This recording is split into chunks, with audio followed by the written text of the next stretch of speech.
안녕하세요. 영상을 통해서 만나게 되는 여러분들을 생각하면서 제가 누구인지 궁금해 하실 것 같아 제 이야기를 해드리고 싶습니다.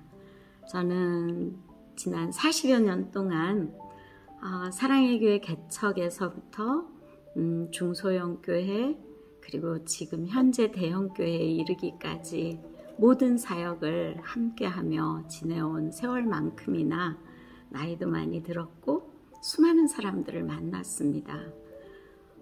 만난 사람들의 아픈 이야기들은 제 가슴에도 아픔으로 다가오기도 하고 또 제가 하나님이 아니기 때문에 해결해 줄 수 없는 무능함으로 하나님 앞에 엎드려 기도했던 순간들도 참 많았던 것 같아요. 이렇게 영상을 통해서 이야기를 나눌 수 있는 것은 제가 아직도 살아있다는 증거겠지요. 교회를 세우신 오카는 목사님은 이미도 하나님 나라에서 편히 쉬고 계시는데 오카는 목사님 생각하면 지나간 40년 동안 함께 해왔던 사역들이 주마등처럼 지나갑니다. 사람들은 참 많이 아파합니다. 아픈 것들은 소리를 내게 되어 있어요. 분노를 폭발하기도 하고 힘들어서 자기 혼자만의 동굴 속에 들어가기도 합니다.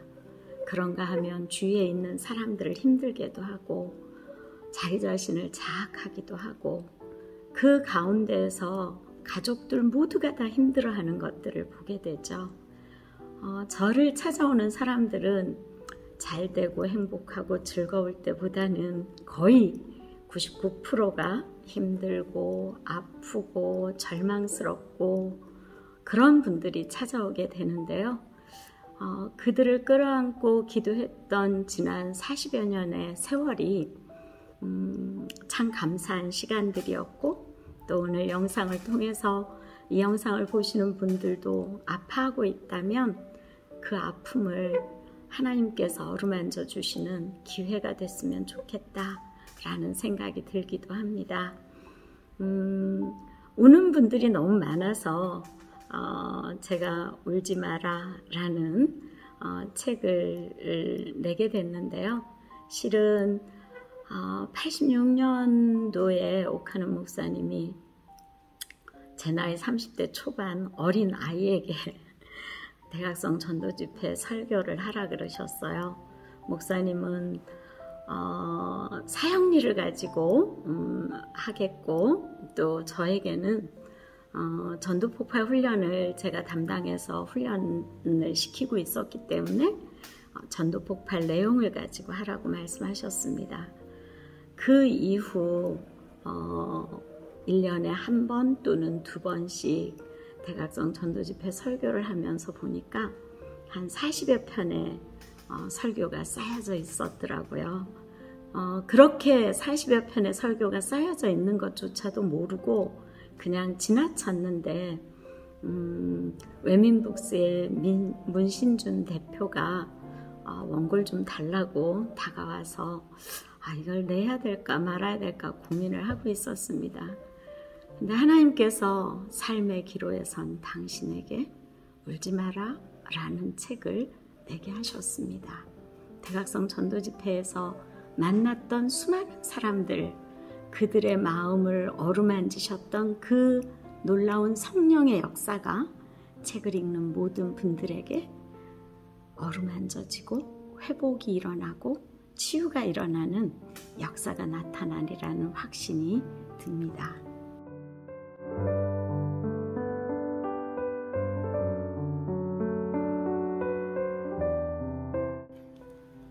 많은 사람들이 통곡하며 저에게 어떻게 하면 울지 않을 수 있을까요? 라고 질문에 들어옵니다. 저에겐 굉장히 많은 고민이 되죠. 근데 그 순간 저는 머무릅니다. 왜 울고 있는가? 먼저 자기 자신을 들여다봐야 되거든요.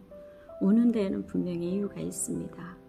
아파서 울기도 하고 상처받아서 울기도 하고 지나간 과거 때문에 울기도 하고 지금 현재 먹고 살 것이 없어서 울기도 하고 힘든 순간들을 마주하면서 내가 어떻게 해야 될지 알지 못할 때 도움의 손길이 보이지 않고 절망의 늪에 빠져 있을 때 사람들은 우는 것으로 반응하기도 하고 침묵으로 반응하기도 하죠. 그러나 저는 울고 있다면 굉장히 긍정적이라고 생각합니다. 이병준 교수가 이야기했던 것처럼 울면 삽니다. 아이가 이 세상에 태어났을 때 으악 하고 울면 아이가 살았다는 증거죠. 만일 삶의 기로에서 울고 있다면 살아있다는 증거입니다. 그런데 그 울음 속에 머물러 보세요. 내가 왜 울고 있는가? 나의 이 울음이 나에게서부터 출발한 것인가? 외부로부터 온 것인가? 과거에서부터 온 것인가? 알지 못하는 미래에 대한 불안함인가? 이 모든 것에 대해 해결할 수 있는 비법이 있습니다. 하나님을 만나는 것입니다. 온 우주 만물의 주인 되신 그분, 나를 지으시고 나의 인생 여정의 모든 것을 계획하고 계신 그분, 그리고 나를 사랑하시는 그분, 나의 모든 아픔, 좌절, 절망, 힘듦을 다 알고 계신 그분을 만나는 것입니다. 그분은 힘든 저와 여러분을 위해 오늘도 구원의 손을 내미시고 아들을 내어 주셨고 그 예수 그리스도를 받아들일 때 새로운 인생의 길이 열려진다고 우리에게 말씀하고 계세요. 그 하나님 안에서 문제의 해결점을 찾을 수 있습니다.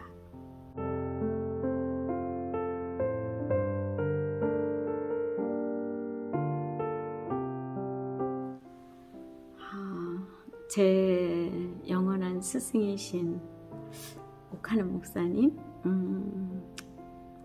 지금도 그리운 옥하는 목사님, 제 마음속에 살아있는 이유는 한 영혼 한 영혼을 사랑하는 데 있었어요. 제가 합동신학원에서 공부할 때 옥하는 목사님은 교수님으로 오셨고 전 학생이었습니다. 강의를 하실 때에도 목사님의 가슴 속에 꺼지지 않는 영혼을 향한 사랑이 눈에 보였어요. 그 이후 함께 개척해서 또 목사님 은퇴하기까지 함께 해오면서 일관되게 목사님 말씀하시는 것은 사람이 교회다. 그 한 사람 한 사람이 예수 그리스도로 옷 입혀지고 예수 그리스도를 닮은 제자가 되었을 때 교회는 살아날 것이고 이 나라는 회복될 것이고 변화될 것이다. 80년대 대한민국이 참 힘들었습니다. 그럼에도 불구하고 옥하는 목사님은 부흥회나 이런 것이 아닌 한 사람을 위해서 제자훈련에 목숨을 걸으셨고 제자훈련 사역을 해오셨죠. 2003년 오정현 목사님 모시고 올 때에도 생각이 납니다. 저는 옥하는 목사님과 함께 은퇴하고 싶었습니다. 은퇴 후 저의 플랜은 너무나 아름답게 짜여져 있었기 때문에 목사님께 말씀드렸어요.